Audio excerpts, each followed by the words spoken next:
Korach l'histoire. Dans le shiur, on a vu que c'était très important d'avoir un regard positif, de ne pas être jaloux, de ne pas se laisser influencer par une personne extérieure dont le seul intérêt est pour lui-même. Les 250 personnes qui ont suivi Korach se sont fait abuser et sont morts à cause de ça. Un jour, un homme qui tient un âne marche sur le chemin avec son épouse qui chevauche l'âne. Il y a un homme qui arrive, qui les croise et qui dit à l'homme « Mais dites-moi, monsieur, vous vous laissez dominer comme ça? Votre femme sur l'âne et vous vous tirez? Enfin, bon, comme vous voulez, au revoir. » L'homme y réfléchit, il se dit « il a raison. » Il dit à sa femme « Écoute, tu vas descendre, toi tu tires l'âne et moi je monte. » Et voilà que la femme, elle tire l'âne et lui, il chevauche. Il y a un autre homme qui arrive, qui lui dit « Mais monsieur, c'est quoi cette histoire? Votre femme là, je comprends que vous êtes peut-être fatigué, mais votre femme, elle tire l'âne et c'est pas possible. Vous avez qu'à la prendre avec vous sur l'âne. » Ah, c'est une idée. Il prend sa femme et tous les deux, ils sont assis sur l'âne et ils chevauchent.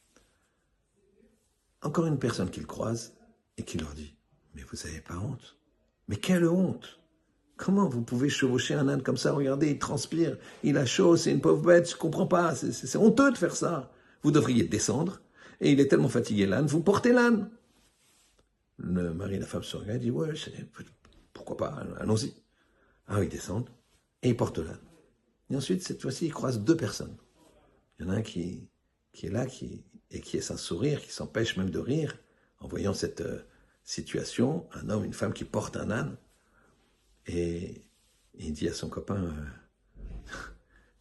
t'as vu ça, c'est très étonnant. Il dit, ouais, t'as raison. C'est la première fois que je vois deux ânes qui en portent un. Évidemment, c'est une boutade. Il y a deux ânes qui portent un autre âne.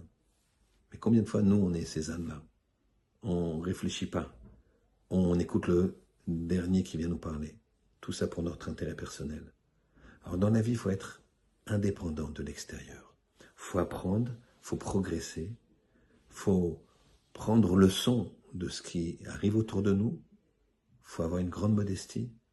Mais quand il y a de l'extérieur des éléments négatifs, des éléments qui vont nous entraîner de façon évidente vers un mauvais chemin, alors on continue notre chemin et on n'écoute pas. Et on continue à prendre l'âne tracé avec son épouse dessus, bien sûr. Shabbat Shalom.